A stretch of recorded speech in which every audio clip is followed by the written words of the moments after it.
Are you feeling stuck in how you have class discussions? And have you noticed a slump in terms of how your students participate? One of the things that can help is to break up the routine of how you normally do class discussions and have students interact in a different way. And in this video, we're going to learn how to do just that.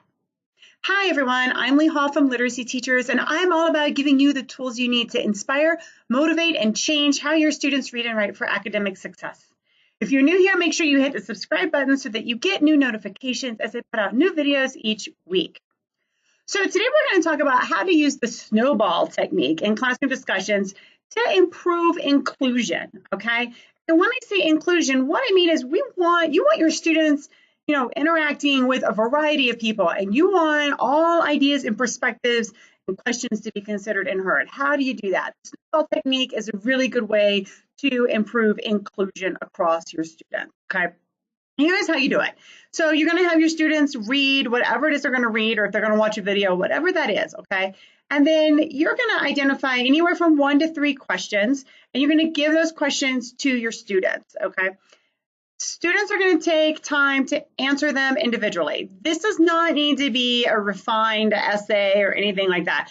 Just here are 3 questions, or here are 2 questions. I'm going to give you 5 minutes or however long you need to give your students to, write some notes for the answer, right, for your ideas about these questions, okay? And the idea, of course, is then when students go, as they start to move into a discussion phase of this snowball technique, they all have something to contribute. They've all written a response and they have notes for each one of the questions. So they can't say, I don't know, they've thought about it, or they're supposed to have thought about it, okay?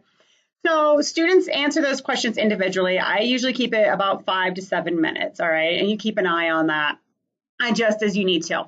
And then they get in pairs, all right? You can have them pair up on their own. You can assign pairs. Again, this as you start making groups here, this is going to be whatever works best for your context, okay? Pair up and discuss. And it's not about, did we talk about every question? But again, I would give them a time, right? Maybe 5 minutes. You have 5 minutes to discuss what you wrote for these questions that I gave you, okay? And if you spend, this is my perspective, if you spend the whole 5 minutes talking about one question, that's fine, okay?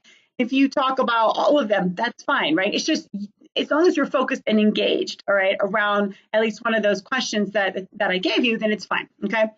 So you time that, stop it. I like to cut it off while the discussion is pretty high, okay? And I'm sure you know this, students don't really pay attention to time. So if you say 5 minutes, but it ends up being 7 or 8, that's fine. If you say 5 minutes, but it ends up being 3, that's fine, whatever.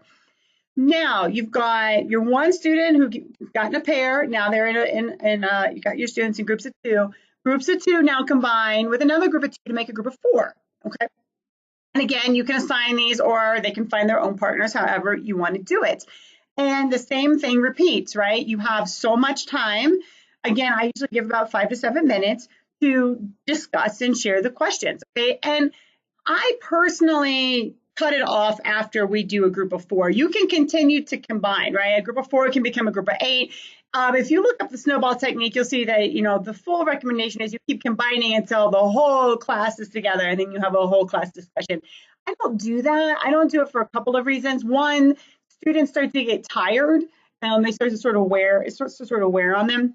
And 2, when you get a group of 4, a group of 2 can become a group of 4, and that can be a productive discussion, and I've always found that worth having. When a group of 4 becomes a group of 8 people's a lot in a discussion group, and not all those people are going to get heard. It's okay. You should definitely give it a try if you're interested, but for me, I just cut it off at 4, all right?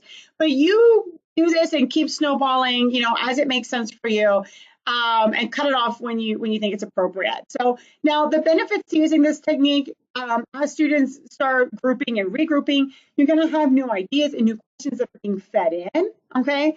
And then you're also going to see students are going to start to see, oh, we have similar questions. Oh, here are places where we have similar ideas. Here are places where we disagree, okay? Once this discussion is over, and you could do something like this in 15 to 20 minutes, from start to finish, maybe 25 minutes. Then I bring, I ask the groups, whatever that panel configuration looks like. For me, it's a group of 4. I identify one question or one interesting idea to put forth to the whole class to discuss.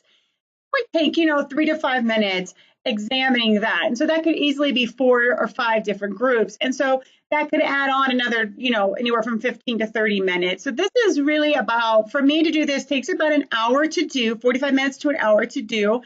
But it is something that it breaks up our normal patterns of discussion.